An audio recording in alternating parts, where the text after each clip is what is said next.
제 말이 심했다면 용서해요, 크리스틴! 주제 넘은 자리에 끼어드는 내 마음은 당신도 이해할 거라 생각합니다. 하지만 제가 본 바로는, 그러니까 크리스틴, 전 당신이 생각하는 것보다 더 많은 걸 보았답니다. 아니, 보았다고 믿는 게 맞을 거예요. 엄청난 일을 겪고 나면 자기 눈마저 의심하게 되니까요. 대체 무얼 보았다는 거죠? 아니, 무얼 보았다고 믿는 건가요?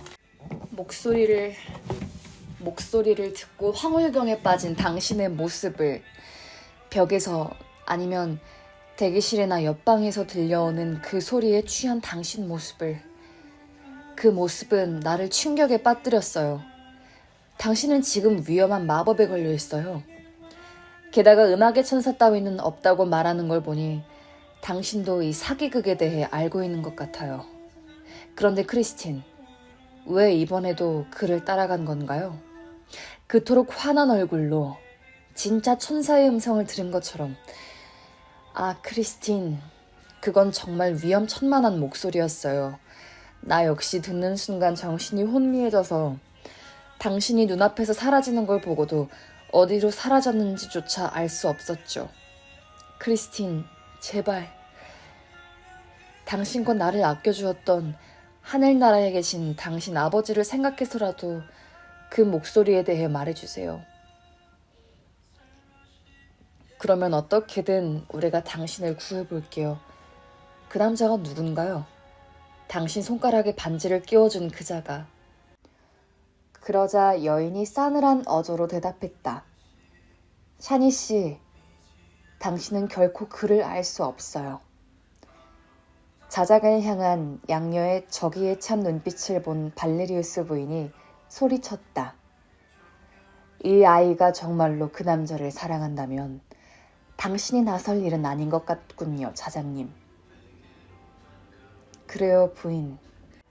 그러자 라울이 터져나올 것 같은 눈물을 삼키며 순순히 대답했다. 그래요. 제 생각에도 크리스틴은 그 남자를 사랑하고 있는 것 같아요. 모든 정황이 그래요. 와, 이 니카상 아저씨 색이 전광판이 하지만 제가 절망하는 건 단지 그 때문만이 아닙니다. 크리스틴의 사랑을 받고 있는 그 남자가 과연 그럴 자격이 있는가 하는 생각 때문이에요. 그건 제가 알아서 판단해요, 샤니 씨. 크리스틴이 먹이를 노리는 맹수처럼 라울을 쏘아보며 말했다. 하지만 그토록 교묘한 술수로 젊은 여자를 유혹하려는 걸 보니 온몸에서 힘이 빠지는 걸 느끼면서 라울이 겨우 말을 이어갔다. 그래요.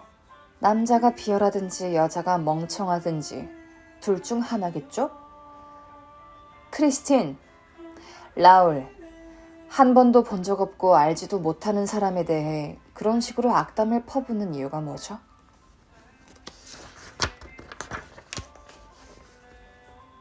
그래도 크리스틴, 난 당신이 그토록 감추려는 사람의 이름 정도는 알고 있답니다. 당신의 그 음악 천사의 이름은 바로 에릭이죠? 순간 크리스틴의 안색이 마치 식탁보처럼 하얘졌다. 그녀가 더듬거리며 말했다. 대체 누가 말해주던가요? 당신이요. 제가 언제 그런 말을. 가면 무도회가 있던 날 저녁 대기실에 들어서자마자 당신이 말했죠. 가엾은 에릭이라고. 그때 가엾은 라울이 그 소리를 듣고 있었다는 걸 당신은 꿈에도 몰랐겠죠? 2번이나 문 밖에서 엿들었군요, 샤니 씨. 문 밖이 아니었어요. 대기실 아니었지. 난 당신의 방 내실에 있었어요. 가엾은 분 같으니 당신이 정말 죽고 싶은가 보군요. 크리스틴이 아연실색해 탄식을 내뱉었다. 아마 그런 것 같소. 그렇게 내뱉는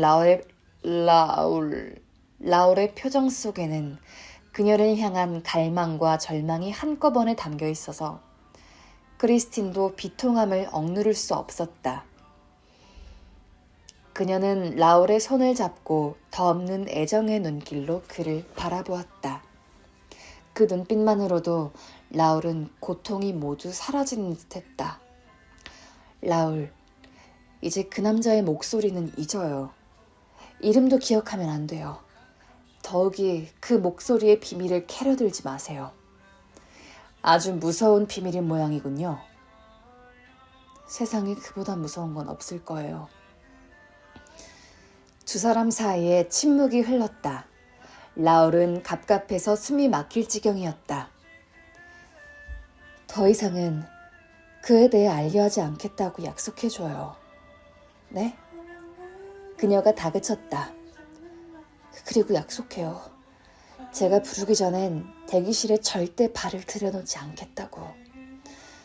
그렇다면 가끔은 나를 불러주겠다고 약속하는 거죠, 크리스틴. 약속할게요. 잘 찍었다 너. 언제요? 대박. 내일이요. 그렇다면 맹세하죠. 역시 믿고 맡기는. 그날의 대화는 거기까지였다.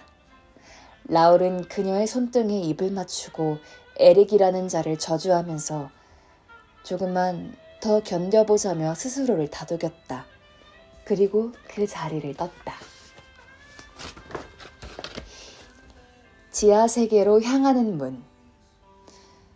다음 날 라울은 크리스틴을 오페라 극장에서 다시 만났다. 그녀의 손가락에는 여전히 금반지가 끼어져 있었지만 표정은 평온하고 밝았다. 둘은 라울의 장래 계획과 앞으로 쌓을 경력에 대해 얘기했다. 라울은 극지방 원정 계획이 앞당겨져 늦어도 3주나 한 달 뒤에는 프랑스를 떠나게 될 거라고 말했다. 그녀는 이런 계획을 반기며 미래를 위해 잘된 결정이라고 말해주었다. 이에 라울이 사랑 없이 미래의 영광 따위는 아무 소용없다고 대답했지만 그녀는 사랑의 고통은 금방 사라진다며 어린아이처럼 그를 달랬다. 라울이 말했다. 크리스틴, 이런 심각한 문제를 어찌 그리 가볍게 얘기할 수 있나요? 어쩌면 우린 다시 볼 수 없을지도 몰라요. 이번 여행에서 난 살아 돌아오지 못할 수도 있어요. 저도 마찬가지예요. 그녀가 덤덤하게 말했다. 그렇게 말하는 그녀의 표정에서 웃음이나 장난기는 찾아볼 수 없었다. 하지만 머릿속에 무슨 생각인가 떠올랐는지 그녀의 눈빛이 이내 밝아졌다. 무슨 생각을 하고 있나요, 크리스틴? 우리는 더 이상 서로 볼 수 없을 거예요. 그 생각이 당신 얼굴을 그리 환하게 만들었나요? 그리고 우리는 한 달 안에 작별을 고해야 해요. 영원히 기다려주겠다고 서로 약속을 하지 않는 이상 그렇게 되겠죠. 그러자 크리스틴이 라울의 입술에 자기 손을 갖다 대며 말했다. 그런 식으로 말하지 말아요, 라울. 그게 아니란 걸 알잖아요. 알겠지만 우린 결코 결혼할 수 없는 사이예요. 그렇게 말하는 그녀의 얼굴에 문득 즐거운 표정이 떠올랐고 열에 들뜬 아이처럼 박수를 치기까지 했다. 라울이 이해할 수 없다는 표정으로 그를 바라보았다. 그런데 말이에요. 크리스틴이 젊은이를 향해 두 손을 내밀더니 마치 선물이라도 주듯 이렇게 말했다. 우리가 결혼은 못하더라도 약혼은 할 수 있잖아요. 우리 둘 외엔 아무도 모르게 비밀 결혼이라는 것도 있으니 비밀 약혼이라고 못할 건 없죠. 우리 한 달 동안 약혼자로 지내요. 그러면 한 달 뒤에 당신이 떠난다 해도 평생 그날을 기억하며 행복할 수 있을 거예요. 이렇게 즐거운 생각에 들떠있던 그녀가 다시 진지한 표정으로 말했다. 이건 누구한테도 해를 주지 않는 행복이잖아요. 라울은 이해했고 막 그녀에게 떠오른 생각에 공감했다. 당장이라도 그렇게 하고 싶었다. 그가 더없이 공손하게 크리스틴 앞에 허리를 굽히며 말했다. 아가씨, 당신의 손을 잡을 수 있는 영광을 주십시오. 하지만 당신은 이미 내 양손을 모두 잡고 있는걸요, 라울. 우린 정말 행복할 수 있을 거예요. 신랑 신부처럼 소꿉놀이를 즐기면서. 하지만 라울은 마음속으로 생각했다. 어리석은 생각일 뿐이야. 한 달 안에 그 마법의 목소리를 잊게 만들거나 그를 부셔버리고 크리스틴을 내 여자로 만들지 않는 한, 하지만 지금은 여기에 만족하고 때를 기다려야만 해. 그것은 세상에서 가장 즐거운 유희였다. 둘은 순수했던 어린 시절로 돌아가 마음껏 놀이를 즐겼다. 아, 그들 사이에 얼마나 많은 사랑의 말들과 맹세들이 오갔던가. 하지만 이 모든 맹세가 종국엔 모두 물거품이 될 것이라는 생각에 그 한 달은 눈물과 웃음 사이를 오가는 쓰디쓰고 달콤한 시간이었다. 둘은 공놀이를 하듯 서로의 진심을 주고받았지만 서로에게 상처를 주지 않기 위해 극도로 조심해야 했다. 그리고 일주일이 지난 어느 날, 라울은 가슴에 큰 고통을 느끼며 파티의 중단을 선언했다. 난 북극으로 떠나지 않을 거예요. 라울의 예상치 못했던 행동에 크리스틴은 그때서야 이 놀이의 모함을 깨닫고 순진하기만 했던 자신을 질책했다. 그녀는 한마디 대꾸도 하지 않은 채 집으로 돌아갔다. 크리스틴의 대기실에서 제비꽃다발을 사이에 두고 비스킷 몇 조각을 곁들여 와인을 나누던 어느 오후에 벌어진 일이었다. 그날 저녁에 그녀는 노래를 부르지 않았다. 라울은 매일 주고받기로 했던 편지도 받을 수 없었다. 라울은 다음날 아침 급히 발레리우스 부인 댁으로 달려갔지만 크리스틴이 이틀 동안 집에 들어오지 않았다는 소식만을 들었다. 전날 저녁 5시경에 집을 나가면서 모레까지 돌아오지 않을 거라고 말했다는 것이다. 라울은 혼란스러웠다. 그런 소식을 아무렇지도 않게 말해주는 발레리우스 부인이 원망스러웠다. 다그쳐 묻고 싶었지만 선량한 부인 또한 더는 아는 게 없을 것 같았다. 꼬치꼬치 묻는 그를 향해 노부인은 같은 말만 되풀이할 뿐이었다. 이건 크리스틴의 사적인 비밀이에요. 이 말을 하면서 부인은 경거망동하지 말라는 듯 엄숙하게 손가락을 들어보이기까지 했다. 계단을 뛰어내려오며 라울은 심술궂게 소리쳤다. 그럼요. 부인께서 따님을 어련히 잘 간수하시려고요. 대체 크리스틴은 어디로 사라진 걸까? 그것도 이틀 동안이나. 우리가 누려야 할 행복할 시간을 이렇게 흘려보내야 하다니. 이건 명백히 라울의 잘못이었다. 혹시 극지로 떠날 마음이 애초부터 없었던 건 아닐까? 마음이 없었다면 그런 이야기를 왜 그토록 일찍 꺼냈던가? 라울은 자신의 경솔함을 자책하며 크리스틴이 다시 나타나기까지 이틀간을 세상에서 가장 불행한 남자로 보냈다. 크리스틴은 큰 성공과 함께 다시 나타났다. 그녀는 공연 무대에서 또 한 번의 갈채를 받았다.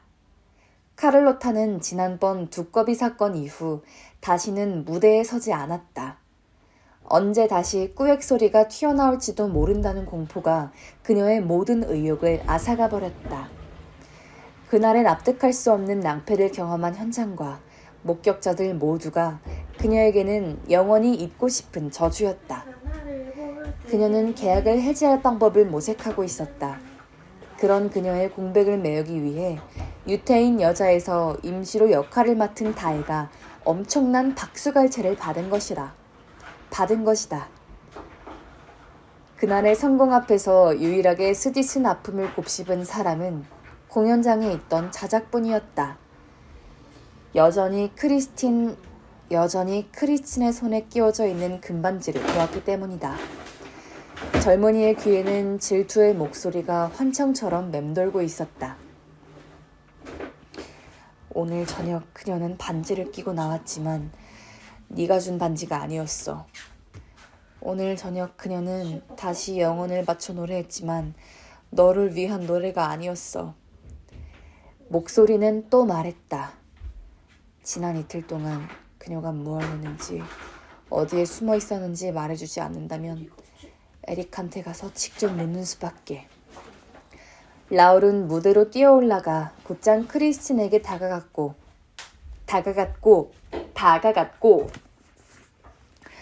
마침 그를 찾고 있던 눈길과 마주쳤다. 그를 발견한 크리스틴이 소리쳤다. 이리로 와요, 빨리. 그녀가 라울을 이끌고 대기실로 들어갔다. 성공을 축하하기 위해 모인 군중들의 수군거림도 아랑곳 없이 그녀는 문을 걸어 잠갔다. 세상에, 두 사람 사이에 뭔가 있나 봐. 안으로 들어서자마자 라울은 무릎을 꿇었다. 그리고 시간이 되면 떠날 것이니 제발 자신에게 허락된 행복을 이어가게 해달라고 애원했다. 그녀의 뺨에서도 눈물이 흘러내렸다. 두 사람은 부모를 잃은 오누이처럼 부둥켜 안고 울었다. 그러던 크리스틴이 문득 라울의 수줍은 포옹을 풀고 어떤 소리에 귀를 기울였다. 그리고 문 쪽을 가리키며 짧은 동작으로 어서 가라는 신호를 했다. 라울이 문 앞으로 다가가자 크리스틴이 들릴 듯 말 듯 말했다. 내일 봐요, 나의 피앙새. 행복해야 해요. 오늘 밤의 노래는 당신을 위한 거였어요. 나 치약 한 번만 써도 돼? 응. 저거 치약이 너무 안 돼. 그리고 다음날 라울은 같은 자리로 돌아왔다. 하지만 이틀간의 이별 이후 두 사람 사이의 달콤한 미래는 더 이상 이어지지 않았다. 대기실에서 두 사람은 아무 말 없이 서로를 슬픈 시선으로 쳐다보기만 했다. 라울은 가슴속에서 튀어나오려는 외침을 억누르고 있었다. 질투가 나서 견딜 수가 없어. 그리고 크리스틴은 이 모든 외침을 듣고 있는 듯 했다. 이윽고 그녀가 입을 열었다. 라울, 우리 나가서 산책이라도 할까요? 바람이라도 쐬면 좀 나아질 거예요. 라울은 이 말을 에릭이라는 간수가 담장 위를 배회하는 이 지긋지긋한 감옥에서 벗어나 멀리 야외로 나가자는 뜻으로 이해했다. 하지만 정작 그녀가 손을 잡고 이끈 곳은 극장 무대 위였다. 그녀는 다음 공연을 위해 설치해놓은 조용하고 서늘한 분수대에 삐걱거리는 나무 테두리 위에 라울을 앉혔다. 전에도 두 사람은 무대 예술가가 신묘한 솜씨로 꾸며놓은 덩굴식물 정원의 오솔길을 함께 손잡고 거닌 적이 있었다. 그녀는 진짜 공기, 진짜 하늘, 진짜 꽃, 진짜 흙 같은 극장 밖의 대자연을 누리는 걸 금지당한 여인 같았다. 라울은 사소한 질문조차 그녀에게 고통만 안겨주는 것 같아 묻기를 망설였다. 이따금 화재감시인이 지나가며 애달픈 연인의 모습을 먼 발치에서 힐끔거렸다. 그녀는 인간의 눈을 속이기 위해 만든 이 아름다운 가짜 조형물의 세계로 기꺼이 뛰어들고 싶어 했다. 그녀의 상상 속에서 이곳은 어떤 자연과도 견줄 수 없는 생생한 색채와 현실감으로 가득한 곳이었다. 라울이 뜨거운 손을 조금씩 죄어오는 동안에도 그녀는 마냥 황홀경에 취해 있었다. 그녀는 말했다. 봐요, 라울. 이 울타리와 숲덤불, 장민원쿨 길과 캔버스 위의 그림 배경들 속에서 얼마나 숭고한 사랑 이야기들이 펼쳐졌나요? 그것은 이곳이 인간의 상상력을 훨씬 넘어선 위대한 시인들에 의해 창조되었기 때문이에요. 맞아요, 라울. 우리의 사랑도 이곳에 있어요. 왜냐하면 우리의 사랑도 창조된 것이고 불행하게도 환상 속에 만들어졌으니까요. 씁쓸한 마음에 라울은 아무 대답도 못했다. 그녀가 다시 말을 이어갔다. 지상에서의 우리 사랑이 너무나 슬프니 이제 하늘을 산책해요. 가봐요. 얼마나 쉬운데요. 그녀는 거대한 철제 선반들로 이리저리 이어진 구름 배경이 있는 곳까지 그를 인도했다. 그리고 화공 위에서 밧줄에 매달린 여러 무대 장치들 사이를 누비며 천장 지지대의 약한 부분을 마구 밟고 뛰어다녀 그를 아찔하게 만들었다. 그가 머뭇거리면 그녀는 뾰로통한 표정을 지으며 사랑스럽게 말했다. 용감한 선원이 그렇게 겁이 많아서 되겠어요? 그러고 나서 두 사람은 다시 안전한 땅으로 내려왔고 무용수들이 연습하며 깔깔대는 소리와 더 부드럽게 발을 세우고 하는 엄한 호령 소리가 들리는 복도에 들어섰다. 6살은 넘겼을까? 기껏해야 9에서 10살 남짓 돼 보이는 소녀들이 무용 연습에 열중하고 있었다. 하나같이 어깨를 드러낸 무용복에 하늘거리는 발레 치마와 흰 타이즈, 분홍 양말을 신은 소녀들이 아픈 발을 고추 세우며 언젠가 카드리우 무용수나 1급 무용수가 되어 화려한 조명 아래 서겠다는 꿈을 불태우고 있었다. 크리스티는 그런 소녀들에게 사탕을 나누어 주었다. 크리스티는 각종 무대 의상들이며 창과 방패, 투구들이 유물처럼 보관된 커다란 방으로 그를 이끌었다. 자신의 왕궁에서 그녀는 먼지를 뒤집어 쓰고 침묵 속에 도열한 유령 전사들의 사회를 받았다. 그녀는 유령들을 격려하며 언젠간 화려한 음악과 빛나는 조명 아래로 돌아가 박수갈채를 받게 되는 날이 올 거라고 조용히 속삭였다. 그렇게 크리스티는 모조품이긴 하지만 바닥에서 꼭대기까지 총 17개 층이나 되는 대제국의 영토 구석구석과 그곳에 사는 자신들의 백성들을 구경시켜 주었다. 마치 왕국의 여왕이라도 되는 듯 그녀는 일꾼들을 격려하기도 하고 주인공이 입을 옷감을 손질하는 여직공들에게 조언을 해주기도 했다. 구두수선에서 보석 세공까지 이 나라의 주민들이 하지 못하는 일은 없었다. 한 사람 한 사람에게 관심을 가져주고 세심하게 챙겨준 덕분에 사람들은 모두 그녀를 좋아했다. 심지어 그녀는 오페라 극장 구석에 아무도 모르게 숨어 사는 늙은 부부와도 잘 알고 지냈다. 부부의 거처를 방문한 크리스티는 라울을 자신에게 구원한 백마탄 왕자님이라고 소개했다. 삐걱대는 서도구 위에 걸터앉은 두 사람은 어린 시절 브르타뉴의 옛 이야기를 듣던 것처럼 노부부로부터 오페라 극장의 전설 이야기를 들었다. 노부부의 기억 속에는 오로지 이 오페라 극장에 관련된 것뿐이었다. 부부는 까마득히 오랜 옛날부터 이곳에서 살았다. 밖에서 혁명이 일어나고 왕조가 사라지고 프랑스의 역사가 바뀌는 동안 그들의 존재는 사람들로부터 잊혀졌다. 소중한 시간들이 흐르고 있었다.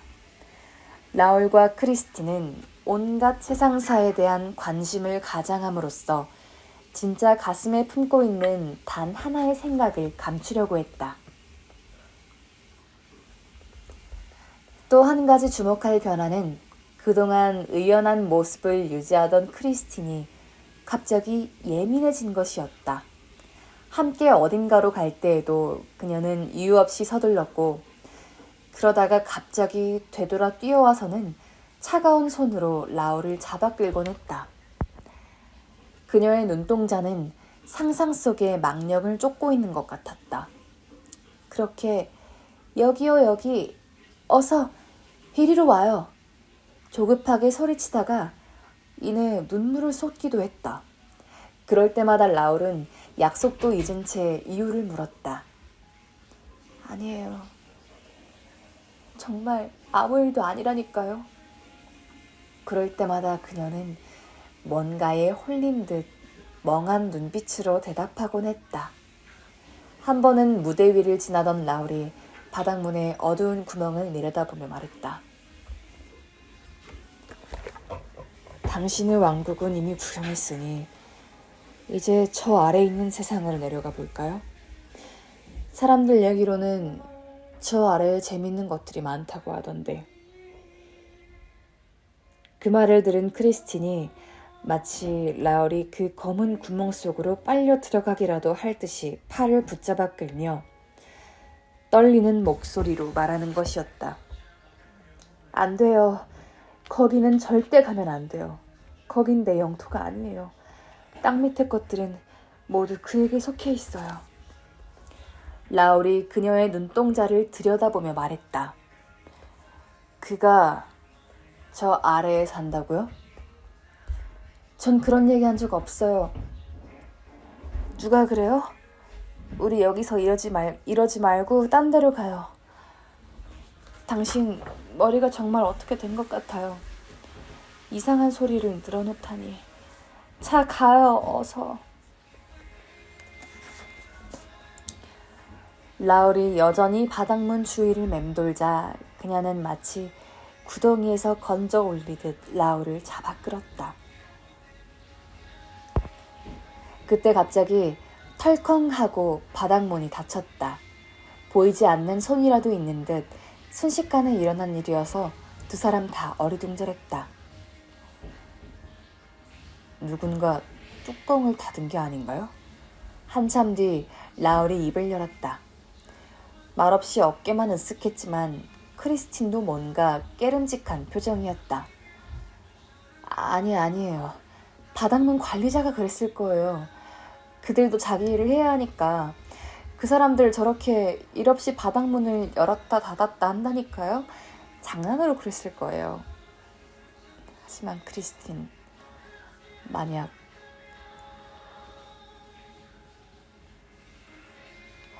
만약 그자의 짓이라면?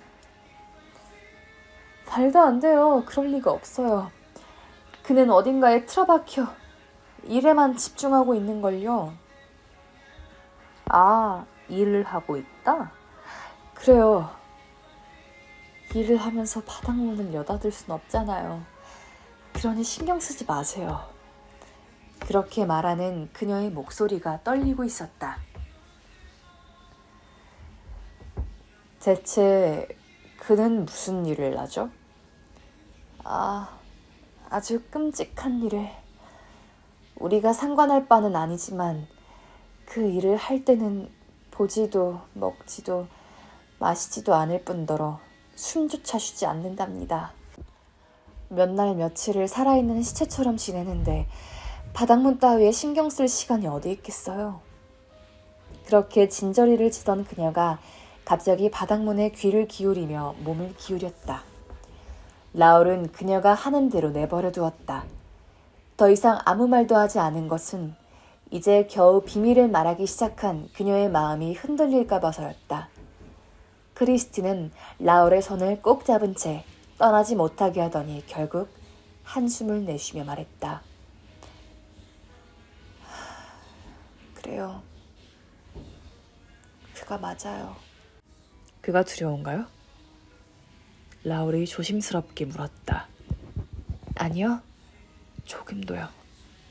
그녀가 대답했다.